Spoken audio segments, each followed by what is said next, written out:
जैसे कि मैंने शंका जाहिर किया था कि ओबीसी का आरक्षण जिला पंचायतों में 1 या 1.5 होंगे, लेकिन जो लॉटरी निकली तो ओबीसी को 0 मिला, जबकि पिछले समय 27 ज़िले थे तो उसमें 7 ज़िले हैं वो ओबीसी के लिए आरक्षित था और 13 अनुसूचित जनजाति के लिए, 3 है वो अनुसूचित जाति के लिए और 4 जिला पंचायत है वो मुक्त था।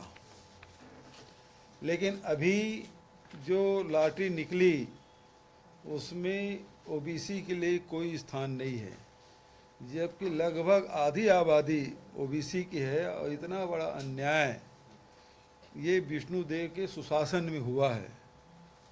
जबकि हम लोग विधानसभा में भी 27% आरक्षण ओबीसी को देने का फैसला किया, वो आज भी राजभवन में अटका हुआ है। वहीं इसके पहले जो व्यवस्था थी उसमें 25% ओबीसी को दिया जाता था और अब जब 33 ज़िले हो गए, 27 से बढ़ के 33 ज़िले हो गए, तब इनको ओबीसी देने के लिए कुछ भी नहीं बचा है।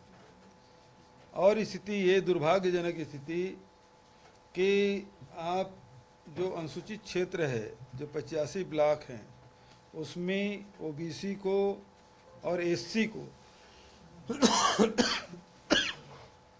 एक भी सीट नहीं मिली है। वहाँ भी सारी सीटें मुक्त है।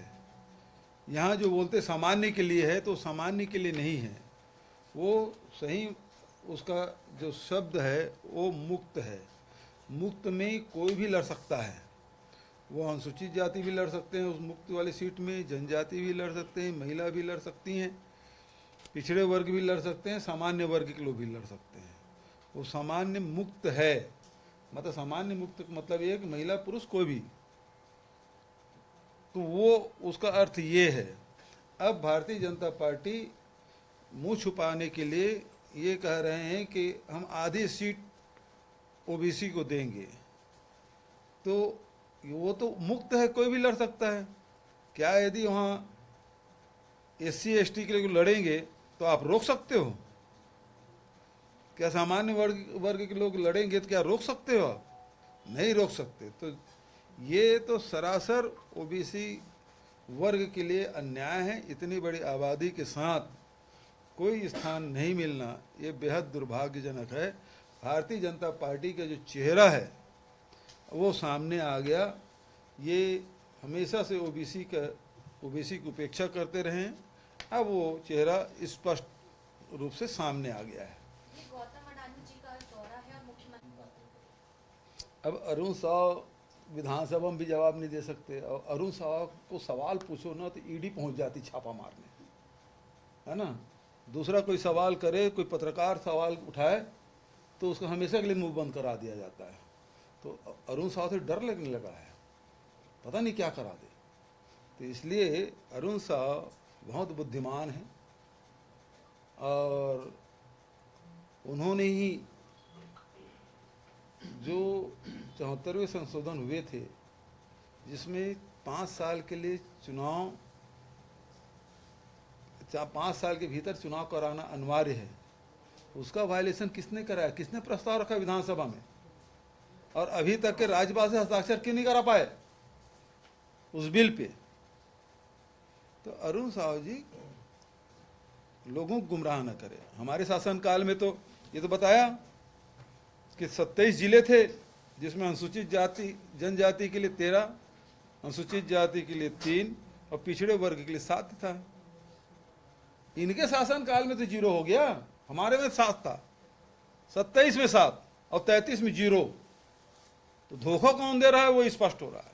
ये छत्तीसगढ़ के रामायण वायरल शंकर श्रीवास ने सिविल लाइन थाने में शिकायत की है, साथ ही उन्होंने पुलिस से कार्रवाई की मांग की और उनका कहना है कि बीजेपी की तरफ से वीडियो पोस्ट किया। उसने जो ट्वीट किया है उसमें छत्तीसगढ़ सुशासन का वाटर मार्क है, विष्णु का सुशासन। तो हमने पहले किया था, पहले वो किया था।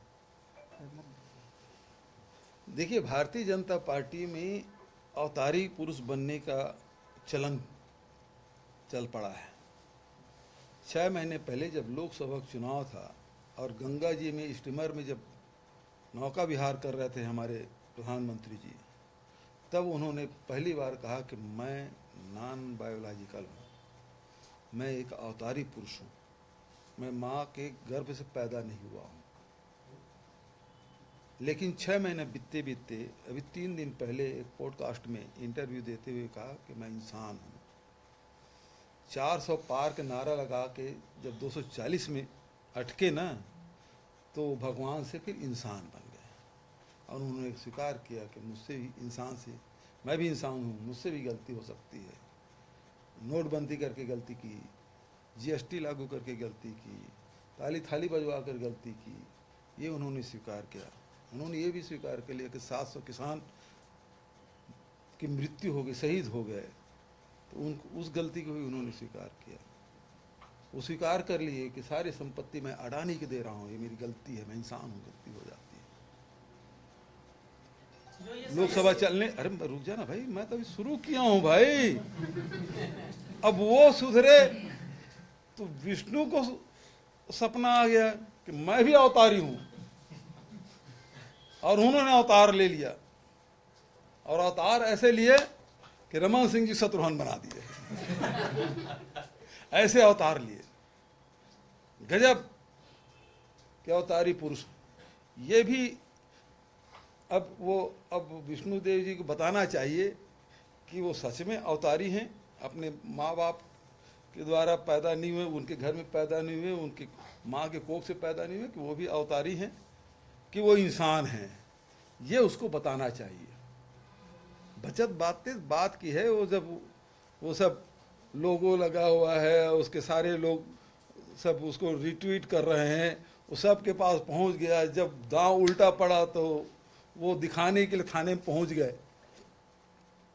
तो ये अवतार लेने की, मतलब अवतारी पुरुष बनने की अब दौड़ शुरू हो गया। और उसमें प्रधानमंत्री की बात कैसे विष्णुदेव चुप रहते, वो भी लग गए बिल्कुल कि नहीं साहब, आप भले इंसान बन जाए, मैं तो भगवान हूँ। सर, ये बलरामपुर में पुलिस के इस दौरान जो है बीजेपी के जो जिला उपाध्यक्ष हैं, वो शराब के नशे में सड़क पर लेटकर तमाशा करते हुए नजर आए। उनका ये वीडियो भी जमकर वायरल हो रहा है। हाँ, तो यही तो विष्णु का सुशासन है, यही विष्णु का सुशासन है। या गौ मांस भी बिक रहा है विष्णु के सुशासन में। राजधानी में गाय काटी जा रही है, वो भी भाजपा नेता है। और शराब पी के यदि सड़क में हुड़दंग करे और कोई पुलिस वाले रोकने की कोशिश करे तो उसको गाली गलौज किया जाता है। यही विष्णु सुशासन है। कोई पत्रकार सवाल करे तो उससे मिल के जाए तो इतनी ताकत आ जाती है उसे ठेकेदार के, वो हत्या तक कर देता है। तो अभी अब सवाल ये है कि जिस मुद्दे को लेकर मुकेश चंद्राकार ने अपनी जान गंवाई, तो उस सड़क की जांच की घोषणा कब करेंगे और इसमें कौन कौन दोषी हैं, इसके लिए जिम्मेदार कौन है, उस पर क्या कार्रवाई कर रहे हैं, सबसे बड़ा यह प्रश्न है आज की तारीख में। एक पत्रकार की जान गई है। अब ये सवाल तो आप उल्टा मुझसे पूछ रहे हैं, वहाँ उन लोगों को